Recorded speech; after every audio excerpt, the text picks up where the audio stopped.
My name is Nicole Johnson and I'm 28 years old. But this story starts when I was just 17, standing in our cramped living room while my mama counted dirty bills with shaking hands. "Baby, you gotta understand," Mama whispered, not meeting my eyes. "Uncle Jerome, he's gonna take real good care of you." The man sitting on our torn couch wasn't my uncle. Jerome Washington was a 60-year-old loan shark with gold teeth and hands that made my skin crawl. He'd been coming around for months, ever since Daddy lost our house payment at the casino downtown. "She's a pretty little thing," Jerome said, his voice like gravel. "Smart too, I bet. My girls always do real well." I knew what his girls meant. The whole neighborhood knew about Jerome's girls. They worked the strip downtown, came home with black eyes and needle tracks. Some never came home at all. "Mama, no," I pleaded. "There's gotta be another way." But Daddy was already nodding, sweat beading on his forehead. "It's just temporary, baby girl. Just until we get back on our feet." Temporary. That word would haunt me for years. Jerome stood up, straightening his expensive jacket over his beer belly. "Car's outside. Get your things." I looked at my parents one last time. Mama was crying into her hands. Daddy stared at the floor. Neither of them moved to stop him when Jerome grabbed my arm. "Don't make this harder than it needs to be," he said softly. "Your parents owe me $60,000. You're gonna help them pay it back." That's when I realized my childhood was over. My own parents had just sold me to a monster and there was nowhere left to run. Jerome's house looked normal from the outside. White picket fence, flower boxes, the works. But the moment I stepped inside, I knew I was in hell. "Ladies, meet Nicole," Jerome announced to the 4 girls sitting around the kitchen table.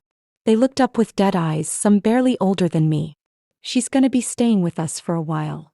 A girl named Tanya, maybe 19, grabbed my wrist. "Don't fight it," she whispered. "It only makes it worse." My room was actually a converted closet with a mattress on the floor and a bucket in the corner. Jerome locked the door from the outside. "You start working tomorrow," he said through the wood. "Better get your rest."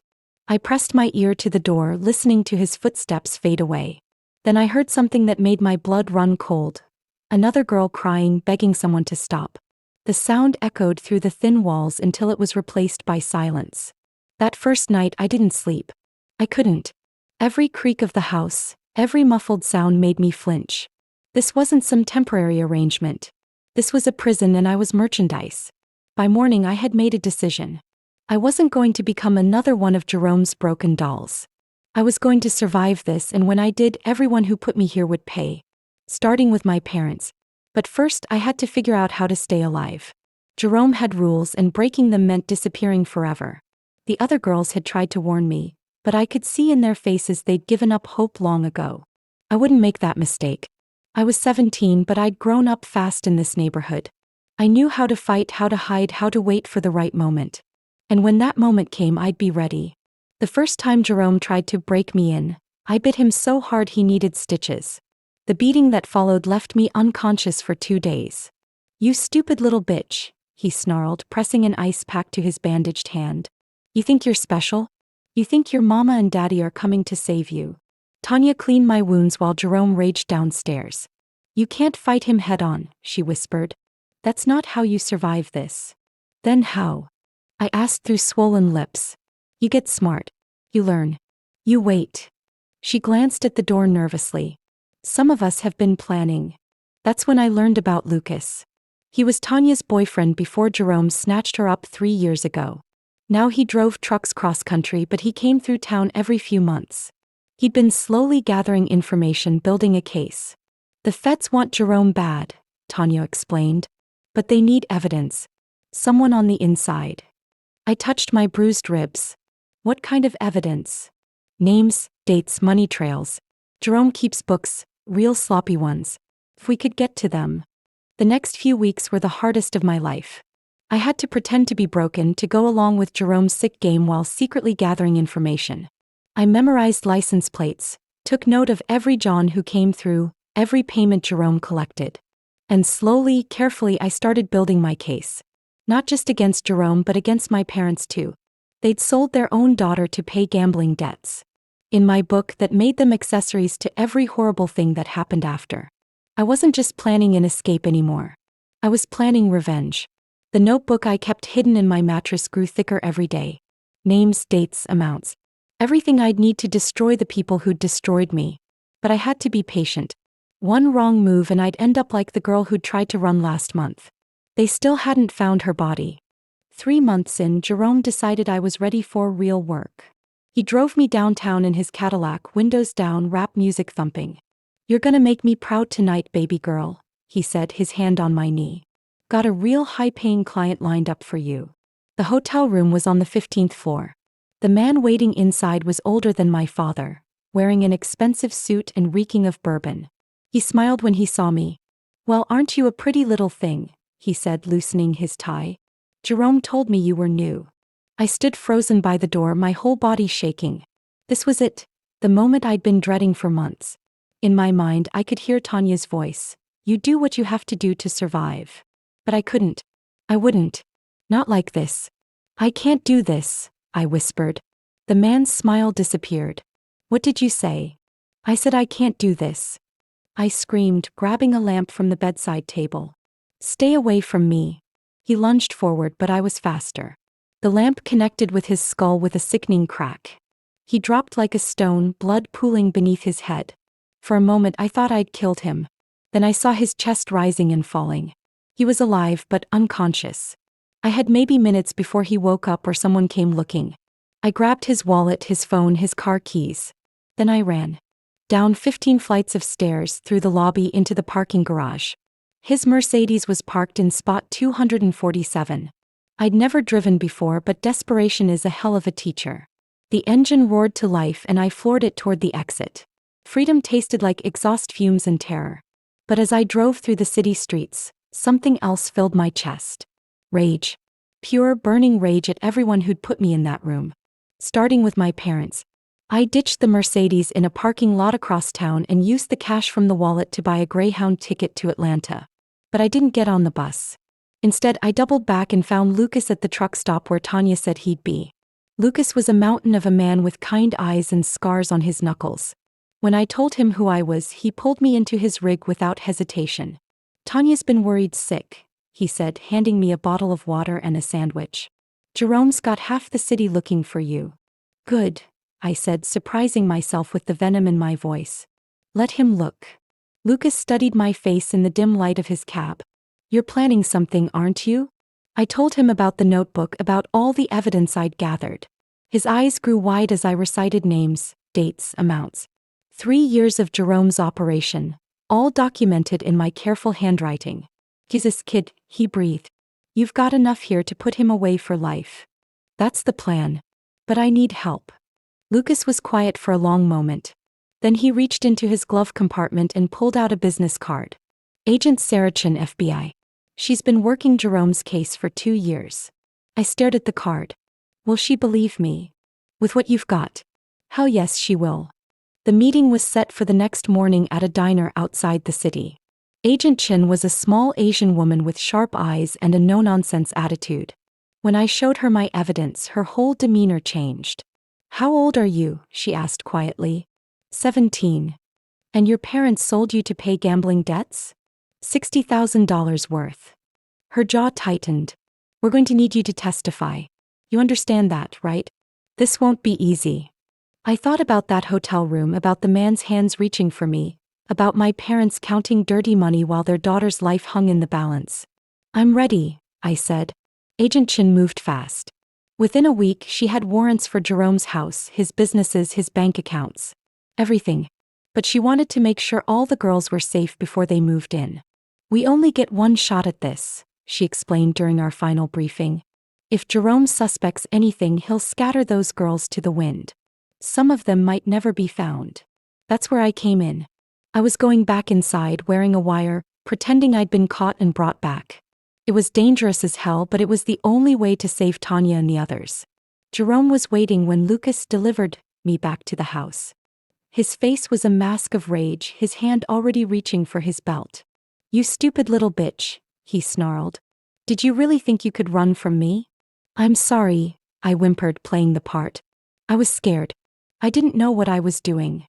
The wire Chin had given me was smaller than a button, sewn into the lining of my jacket. Every word Jerome said was being recorded, transmitted to the FBI van parked 3 blocks away. For 2 hours, I endured his threats, his promises of what he'd do to me for running. He detailed his entire operation, bragging about how many girls he controlled, how much money he made, how the cops would never touch him. "You belong to me now," he said, grabbing my face with both hands. "Your parents made sure of that. Signed a contract and everything." "A contract?" I asked, my blood running cold. He laughed, a sound like breaking glass. "Oh, you didn't know? Your mama and daddy didn't just sell you to pay their debts. They sold you permanent, like legal and binding." That's when the front door exploded inward. FBI agents flooded the house like a black tide, weapons drawn, voices shouting commands. Jerome's face went white with shock. "Jerome Washington, you're under arrest," Agent Chin announced, her gun trained on his chest. "Human trafficking, forced prostitution, money laundering, and about 20 other charges." As they cuffed him, Jerome looked at me with pure hatred. "You think this is over? You think your parents are gonna welcome you back with open arms? They signed that contract, girl. They wanted you gone." But I was already smiling. Because now I had everything I needed to destroy them too. The contract Jerome mentioned was real. Agent Chin showed it to me 2 days after the raid, her face grim with disgust. "I've seen a lot of sick things in this job," she said, sliding the papers across the table. "But this is something else." The document was typed on legal letterhead, signed by both my parents and notarized. They hadn't just sold me to pay their gambling debts. They'd sold me to get rid of me permanently. The contract stated I was to work off, not just their original $60,000 debt, but any future gambling losses they incurred. "They basically made you their permanent collateral," Chin explained. "Every time they lost money, Jerome would extend your contract." I read the signatures at the bottom. My mother's careful cursive. My father's hasty scrawl. Both of them selling their daughter like livestock. "There's more," Chin said softly. "We raided their apartment yesterday. Found evidence they'd been planning this for months. They knew exactly what kind of man Jerome was." She showed me photos the FBI had taken. Letters from Jerome detailing what my work would entail. Bank statements showing payments my parents had already received. They'd been paid $15,000 upfront, with promises of more if I performed well. "They celebrated," I whispered, staring at a photo of empty champagne bottles in their trash. "They celebrated selling me." Chin nodded. "I'm sorry, Nicole. I know this is hard." Hard didn't begin to cover it. Finding out your parents sold you is one thing. Finding out they planned it, celebrated it, and intended it to be permanent was something else entirely. But it also gave me something I hadn't had before: legal grounds to go after them. "I want to press charges," I said firmly. "Against Jerome, against his clients, against everyone involved in this." "What about your parents?" I looked at their signatures again, at the casual way they'd signed away their daughter's life. "Especially my parents." Chin smiled grimly. "I was hoping you'd say that. The FBI put me up in a safe house while they built their case against Jerome and his network. But I had my own case to build, against my parents." Agent Chin connected me with a lawyer named David Martinez, who specialized in cases involving family trafficking. When I told him my story, his face went through every emotion from shock to disgust to cold determination.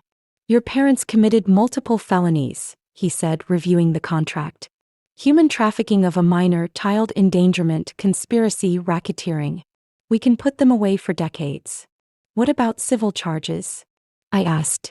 "Oh, we're going to destroy them financially too. Pain and suffering, lost wages, emotional distress, the works. By the time we're done, they won't have 2 nickels to rub together." Over the next few weeks, I worked with Martinez to document everything. Medical records from my injuries. Psychological evaluations detailing my trauma. Financial records showing exactly how much money my parents had made from selling me. But the most damning evidence came from an unexpected source. My younger brother Lucas, named after the truck driver who'd helped me though they'd never met. Lucas was 15 now, and when the FBI interviewed him, he revealed something that made my blood boil. My parents had been planning to sell him too. "They'd been talking about it for months," he told Agent Chin, tears streaming down his face. "Said I was getting too expensive to keep around. Said they knew someone who'd pay good money for a boy like me. That someone was Jerome's business partner, A man named Vincent who specialized in teenage boys. The FBI had been tracking him for years but could never get enough evidence. Till now. They were going to sell both of us, I said to Martinez, my voice shaking with rage. Their own children. Both of us. This changes everything, Martinez replied. We can prove pattern and intent now. Conspiracy to traffic multiple minors. The judge is going to throw the book at them. I thought about Lucas, about how close he'd come to ending up in the same hell I'd escaped. My little brother with his gap-toothed smile and dreams of playing college basketball. My parents hadn't just betrayed me. They'd been planning to betray him too. Now I wasn't just seeking justice. I was out for blood. The trial was set to begin in 6 weeks, but I couldn't wait that long. I needed to see my parents, to look them in the eye and let them know what was coming. Against Agent Chen's advice and Martinez's explicit orders, I went to their apartment. The same cramped space where they'd sold me 18 months ago. The same torn couch where Jerome had sat appraising me like meat. Mama answered the door in a stained housecoat, her eyes wide with shock. Nicole, baby, is that you? Hello, Mama, I said quietly. She threw her arms around me, sobbing into my shoulder. Oh, baby girl, we've been so worried. We thought you were dead. Jerome said you ran away, but we knew he was lying. The sheer audacity of her performance almost made me laugh. Almost. Where's Daddy? I asked. He's at work. Baby, come in, come in. He looks so different. So grown up. I followed her into the apartment. Nothing had changed except for one thing. A new flat-screen TV dominated the living room, along with a leather sectional sofa that probably cost more than most people made in a month. Nice furniture, I observed. Mama flushed. Oh, that. Your father got a raise at the plant. Did he now? I sat down on the expensive sofa, noting how soft it was. Mama, we need to talk. Of course, baby. Anything. Are you hungry? You look too thin. I know about the contract. The words hung in the air like smoke. Mama's face went white, her hand clutching at her throat. What contract? She whispered. I pulled out a copy of the document, unfolded it slowly and placed it on the coffee table between us. Her signature stared back at her in black ink. The one where you sold me to Jerome Washington for $60,000. The one that made me his property for life. The one you celebrated signing with champagne. Mama sank into a chair, her whole body shaking. You don't understand, she whispered. We didn't have a choice. You had a choice, I said, my voice steady as steel. You could have stopped gambling. You could have gotten jobs. You could have declared bankruptcy. But instead, you chose to sell your own daughter to a pimp. It wasn't supposed to be like that, she cried. Jerome said he just needed help in his business. He said you'd be safe. You knew what kind of business Jerome ran. The whole neighborhood knew. She couldn't meet my eyes. We were desperate. And what about Lucas? Were you desperate when you started planning to sell him too? Her head snapped up. How did you? The FBI knows everything, Mama. Every conversation, every plan, every dollar you took. And in 6 weeks, when your trial starts, the whole world is going to know what kind of parents you really are. That's when Daddy walked through the door. Daddy froze when he saw me, his face cycling through shock, fear, and something that might have been guilt. He looked older, grayer, like the weight of what he'd done had aged him years and months. Nicole, he breathed. Baby girl. Don't, I said sharply. Don't you dare call me that. He saw the contract on the table, saw Mama crying in her chair, and his shoulders slumped in defeat. How long have you known? Long enough. I stood up, facing the man who'd raced me, taught me to ride a bike, helped me with homework. The same man who'd sold me to pay his gambling debts. Long enough to build a case that's going to destroy you both. We can explain, he said desperately. It wasn't supposed to happen like this. Jerome promised. Jerome promised what? That he'd only rape me a little bit? That he'd be gentle when he sold me to strange men? That he'd give me weekends off? Daddy flinched like I'd slapped him. We thought it was just going to be domestic work. Cleaning, cooking, that kind of thing. You're a liar. My voice was cold, controlled. The FBI found the letters Jerome sent you. Detailed descriptions of what my work would involve. You knew exactly what you were selling me into. The money. Fuck the money. I exploded, all my careful composure shattering. You sold your daughter to a pimp for money. Your own child. Mama was sobbing openly now, but Daddy just stood there staring at the floor. No apologies, no begging for forgiveness. Just silence. And it wasn't even enough, was it? I continued. You kept gambling. Kept losing. That's why Jerome's contract said I had to work off your future debts too. Because you couldn't stop. We have a problem, Daddy said quietly. A sickness. No, you have a choice. And you chose gambling over your own children. Both of them. His head shot up. What do you mean both of them? Lucas told the FBI about Vincent. About your plans to sell him too. Did you really think I wouldn't find out? For the first time, real fear flickered in Daddy's eyes. That's not, we would never. Save it for the judge. You're going to need all the lies you can get. I walked toward the door, then turned back one last time. You're going to lose everything. Your freedom, your money, your reputation, your home.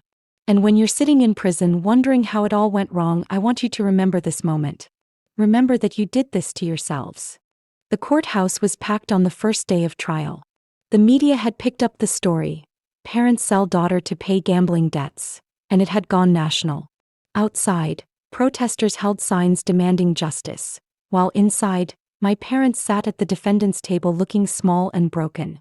Jerome's trial had ended 2 months earlier with a life sentence.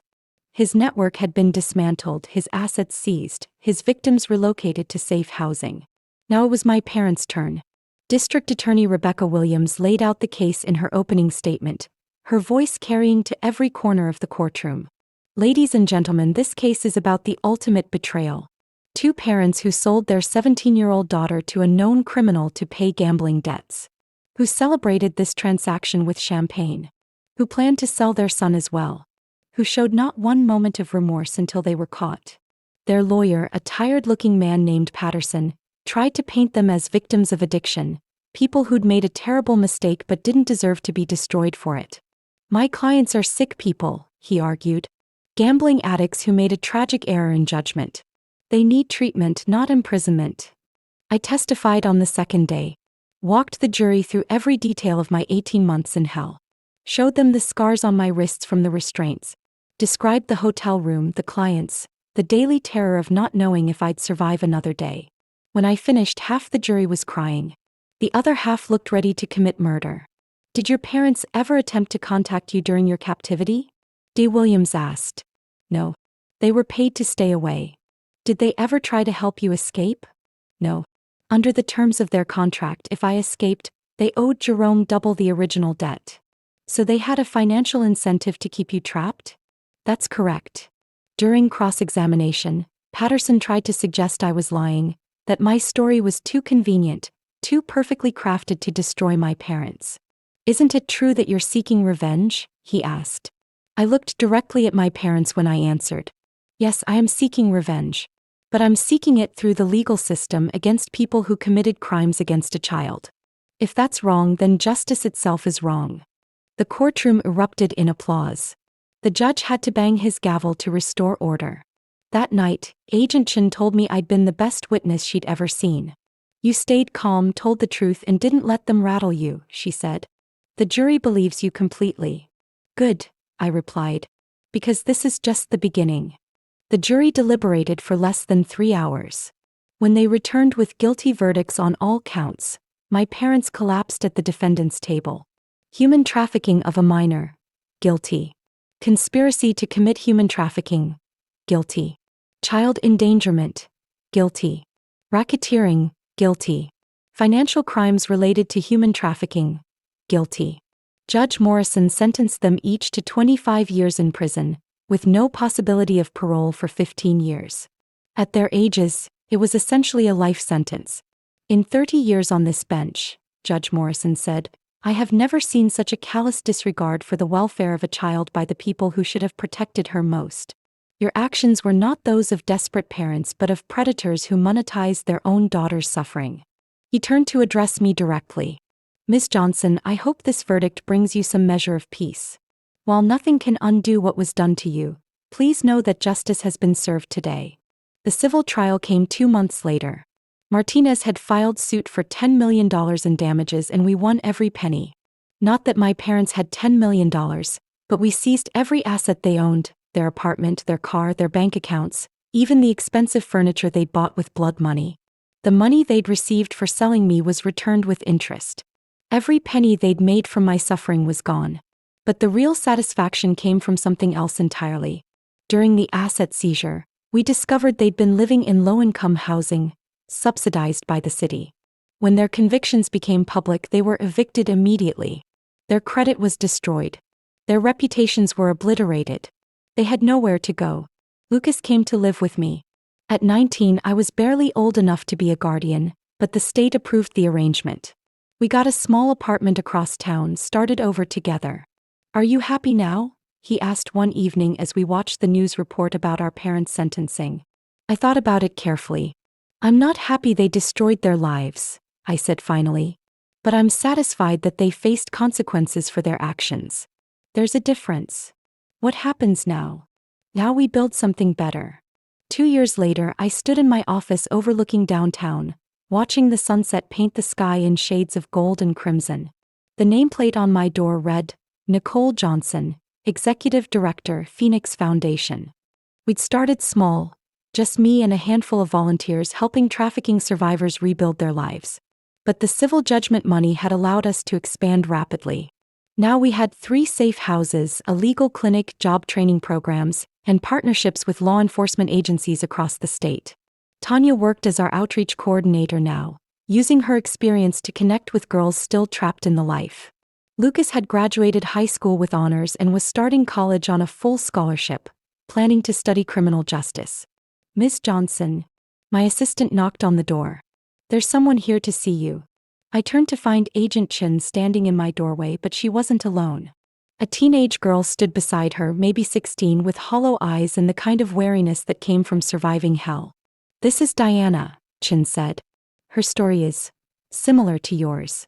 I looked at Diana, saw myself at 17 in her haunted expression. "Hello, Diana. Would you like to sit down?" She nodded, perching on the edge of a chair like she was ready to run at any moment. "I know you're scared," I said gently. "I know everything feels impossible right now. But I want you to know something. You survived the worst part. Everything else is just healing." "Agent Chin said you could help me," she whispered. "But more than that, we can show you how to help yourself. How to take back your power. How to make sure the people who hurt you face consequences." Over the next hour, I walked Diana through our programs, introduced her to Tanya, showed her the safe house where she'd be staying. But mostly I listened to her story and validated her pain. When she left, Chin lingered behind. "You know what I admire most about you?" she said. "What's that? You could have let all this make you bitter. You could have spent your life angry at the world. Instead, you turned your pain into purpose." I thought about my parents, now 3 years into their prison sentences. They'd written letters, dozens of them, begging for forgiveness, for visits, for money, for commissary. I'd returned every one unopened. "I learned something important," I told Chin. "Forgiveness isn't always about letting go of anger. Sometimes it's about transforming it into something useful." "And the anger?" I smiled, looking out at the city lights beginning to twinkle in the gathering dusk. "Oh, I'm still angry. But now my anger has a purpose. Every girl we save, every trafficking ring we help shut down, every survivor who reclaims her life, that's my anger working for good." My phone buzzed with a text from Lucas. "Sis, saw the news report about the Phoenix Foundation. Proud of you. See you for dinner Sunday." I typed back, "Wouldn't miss it." As I gathered my things to leave, I thought about the journey that had brought me here. From a scared 17-year-old girl sold by her own parents, to a survivor who'd found her voice and used it to help others find theirs. The people who'd tried to break me were behind bars. The girl they'd tried to destroy was stronger than ever. And tomorrow, I'd help another survivor realize the same truth I'd learned. When someone tries to reduce you to a transaction, the best revenge is refusing to stay sold. The elevator doors closed, carrying me down toward my new life, the one I'd built from the ashes of the old. Some stories end with forgiveness. This one ended with justice. And that was enough. I can't stop thinking about this one. Do you think Nicole handled this perfectly, or would you have done something different? Sound off in the comments. I read every single one. And if you love stories where the underdog finally wins, make sure you're subscribed because I've got some absolute bangers lined up for you.